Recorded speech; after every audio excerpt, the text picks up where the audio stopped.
Hi guys, so in this video I'm going to cover a company called Bajaj Housing Finance. ठीक है, so this is also a for housing finance company, prime housing finance company.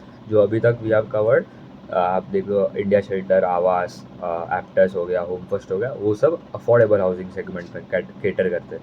अभी prime housing and affordable housing में one of the key difference is that कि जो prime housing जो players होते हैं they are into tier 1 cities, जो बड़े बड़े सिटीज़ में प्रेजेंट होते हैं.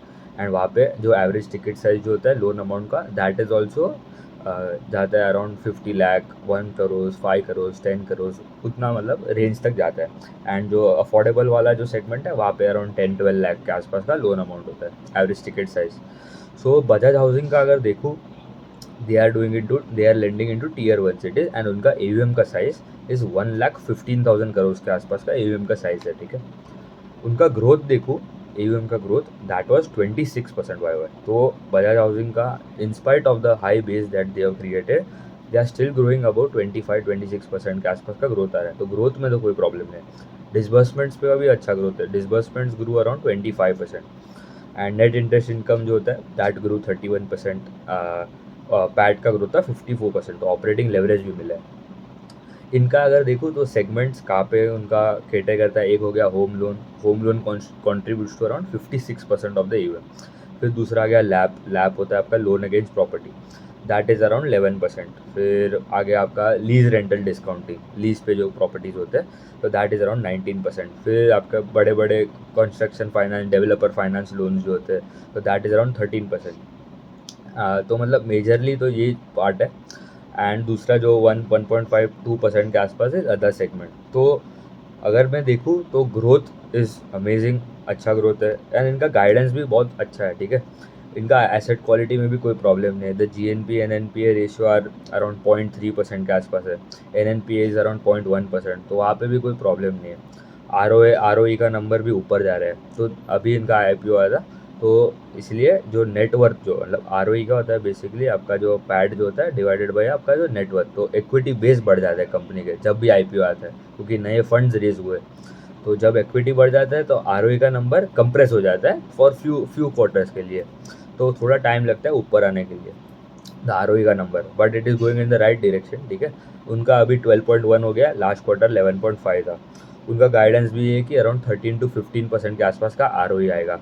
तो ROE का नंबर ऊपर जा रहा है. ग्रोथ भी अच्छा है इन spite of such a high waist. ठीक है, क्योंकि अगर आप देखो दूसरे अगर प्लेयर्स में अगर देखो जो अफोर्डेबल में भी है, आधार हो गया, आधार हाउसिंग हो गया एंड आवास हो गया, तो उनका तो बेस अराउंड 25,000 करोड़ के आसपास का एयूएम का साइज है, जिस 1/4 ऑफ बजाज हाउसिंग. और और उनका ग्रोथ कितना आ रहा है, अराउंड 20%. तो they are growing at lower rate compare to Bajaj housing. ठीक है, तो वो आप वो देखना पड़ेगा.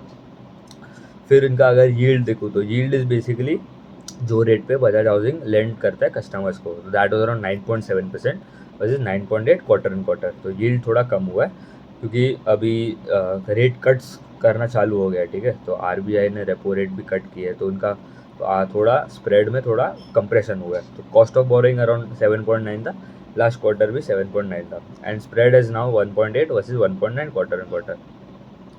इनका अगर देखूँ तो अगर सेगमेंट वाइज देखूँ अगर ग्रोथ, तो होम लोन वाला जो सेगमेंट है दैट ग्रो अराउंड 22%, तो वहाँ पे भी अच्छा ग्रोथ है. लैप वाला सेगमेंट 28% ग्रो किया. Lease rental discounting grow around 24%. End developer finance वाला जो सेगमेंट है दैट ग्रो 50% के आसपास, क्योंकि उसका बेस भी छोटा है. तो एंड वहाँ पे मतलब ticket size of that loan amount will be around 200 crore, 400 crore के आसपास. मतलब बड़े बड़े जो कंस्ट्रक्शन के लिए जो लोन्स होते हैं वो हो गया डेवलपर फाइनेंस. अभी इनका गाइडेंस देख लेते हैं. ठीक है, फॉर मीडियम टर्म, फॉर समझ लो 2 to 3 ईयर्स के लिए उन्होंने क्या गाइडेंस दिया है. AUM का ग्रोथ का गाइडेंस इज 24-26%. GNPA अराउंड 0.4-0.6, अभी कितना है 0.29, तो 0.3 पकड़ लो. क्रेडिट कॉस्ट जो है उनका अभी अराउंड 0.12 है, विच इज़ वेरी लेस. आप देखो क्योंकि प्राइम हाउसिंग है 100% सिक्योर्ड बुक होता है, तो कोई प्रॉब्लम नहीं होता. माइक्रो फाइनेंस में जैसा सेगमेंट नहीं है जहाँ पे मतलब अनसिक्योर्ड वाला सेगमेंट है, the customer can default and भाग जाता है कभी भी. इसमें ऐसा करेगा तो भी उसका जो the property which is held जो सिक्योर्ड होता है अगेंस्ट कोलेटरल के अगेंस्ट होता है, कोलेटरल होता है, तो उतना प्रॉब्लम नहीं होता है.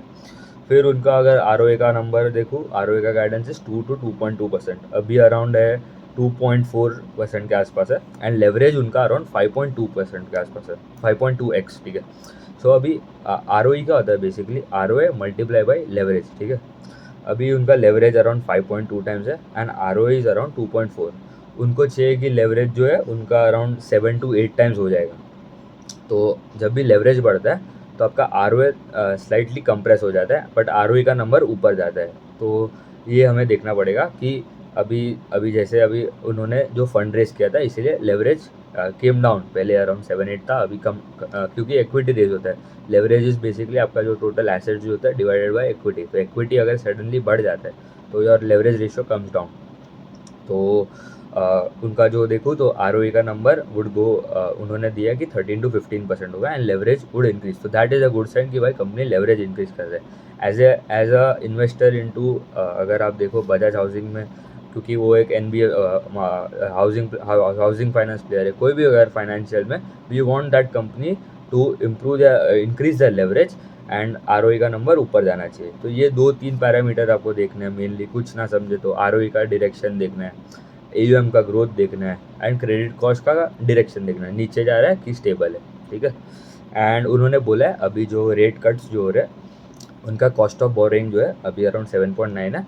जो ओवरऑल अगर देखूँ तो अराउंड अगर समझ लो RBI cuts down by around 75 to 100 basis point, मतलब 0.75 to 1% का अगर रेट कट्स आते हैं तो they will get benefited of around, I think the yield would impact by around 40 to 50 basis point and 10 bips का अगर थोड़ा कंप्रेशन हो गया ऑन द स्प्रेड, तो अराउंड जो स्प्रेड जो है दैट इज़ 1.8 है।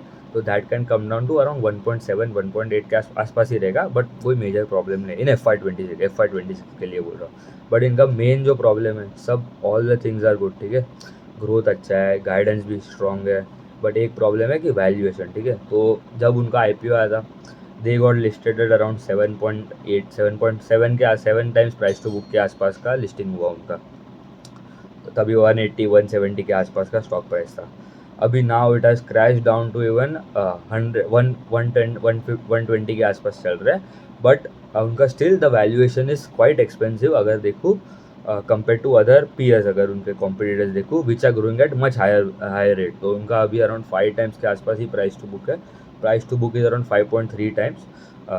तो तो ग्रोथ इज़ गुड, बट अभी आप देखो दूसरे कंपनीज, आप देखो Home First is growing at 30% के आसपास, उनका price to book is 4 times. India Shelter का growth is 35%, they are growing at 35%। तो एप्टस हो गया, एप्टस का भी अराउंड 4 टाइम्स है, वो दे आर ग्रोइंग अराउंड 25-27% के आसपास का ग्रोथ आ रहा है। तो ट्रैक करना पड़ेगा, देखना पड़ेगा, ग्रोथ अच्छा है but valuation is a main problem उनका, देखना पड़ेगा, ठीक है। उतना ही रखते हैं, थैंक यू।